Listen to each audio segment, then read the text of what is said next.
My name is Ali. I worked at a consulting firm a few years ago. Busy life, long meetings, lots of stress. But I had one thing that kept me alive. Football. Not just any football. The San Francisco 49ers. I wasn't just a casual fan. I was the crazy kind. The all-day tailgate in the parking lot, face painted, flags flying, screaming until my throat gave out. And that year, something magical happened. My team made it all the way to the Super Bowl. Now let me tell you about one of my clients at the firm. This man was more than a client. He had become a friend. Let's call him Mr. Ahmed. We'd grab dinner after meetings, have drinks, talk about life. And of course, he knew very well how insanely I loved the 49ers. One day, casually during a meeting, he laughed and said, "Hey, if my company gets extra Super Bowl tickets this year, I'll give them to you." I laughed too, and said, "If that ever happens, I'll be in your debt forever." Honestly, I thought he was just joking. Pause. Quiet, suspenseful tone. Weeks went by. The Super Bowl arrived.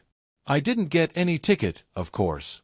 I just sat at home, watched the game on TV, felt disappointed because we lost, and life moved on. Or at least, I thought it had. The next week, I met Mr. Ahmed again. We had a meeting, then went for drinks. And suddenly, he looked at me oddly and said, "Hey, by the way, why didn't you go to the game? I heard someone else was sitting in your seats." I stared at him. "My seats? What do you mean?" "The Super Bowl. I gave 2 tickets to the partner on your account, told him they were for you. Didn't he give them to you?" In that moment, my heart literally dropped. I told him I had no idea that tickets were even given. He looked at me with shock, then anger. And with a controlled voice he said, "Quietly find out what happened. Then let me know. Don't worry, just stay calm." Suspense tones rise. Back at the office, I started digging silently. And soon, one of the secretaries told me the ugly truth. My own boss, the senior partner on the account, the man I now call Dickhead Partner, had taken those Super Bowl tickets that were a personal gift for me, and he had given them to a different client, just to impress them and get more business for himself. And these weren't just tickets.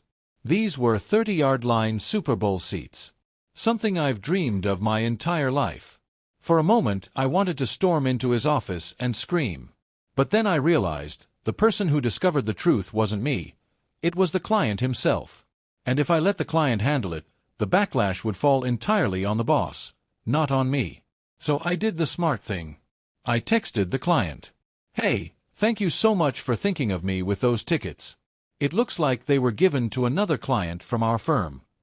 His reply came instantly, in all caps. "Are you shitting me?" Then, "Pretend I never told you. Let me handle it." And that, my friends, was the beginning of the revenge. A few days later, we were both invited to a meeting at the client's office. Except this time, the client specifically requested that my boss, Dickhead Partner, also be there. He didn't suspect anything. He just assumed it was another normal business trip. So we both flew out together. He was relaxed, smiling, had no idea he was walking into a trap. When we walked into the conference room, something felt different. The usual team was there, but also a new woman we had never seen before. The client introduced her smoothly. "Dickhead Partner, this is Stephanie, VP from another department. She wanted to sit in on the meeting." "Hey Ali, I think you two already met at the Super Bowl, right?" I looked at her politely and said, "I don't think so. We've never met." Stephanie played it perfectly. "Oh really? I thought we met at the game. I'm so sorry if I forgot." The client acted confused, and loud enough for everyone to hear. "Steph, come on, they were sitting right next to you at the 30-yard line." I looked down, then said calmly, "Sorry, I wasn't at the Super Bowl." Suddenly, all eyes were on my boss. He started stuttering, well, maybe there was a mix-up." Then Stephanie cut him off and said, "Wait, why did our company give those seats to those other guys? We're not even working with them. Was there a new partnership I didn't know about?" My boss was turning red now, sweat on his forehead. He mumbled, Maybe the office mixed something up?" That's when the client leaned forward, voice cold and clear. "Dickhead partner. I gave you those tickets for Ollie. As a personal thank you gift. Did you give them to someone else? Was it another client?" The room went dead silent. My boss tried to laugh and said, "Oh, well, Ollie couldn't go, so maybe he gave them away?" He looked at me desperately, waiting for me to lie and save him. I looked straight at him and said, "What are you talking about? I never got any tickets."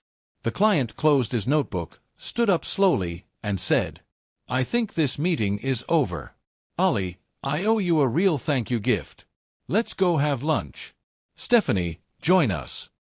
Then he turned to my boss and glared, "Dickhead partner, please go back home. We need to reevaluate our entire relationship. Expect to hear from us next week."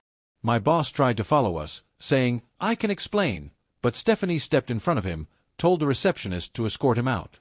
Once the elevator doors closed, all three of us burst out laughing. Stephanie was not a VP. She was just a normal employee. The whole scene was a planned performance, a perfect, humiliating trap. Mobile phone, the final blow. On the way to the restaurant, I got a desperate text from my boss.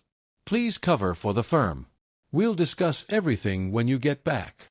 The client smiled and told me exactly how to reply. He said, "Wait a couple hours, then text him these demands."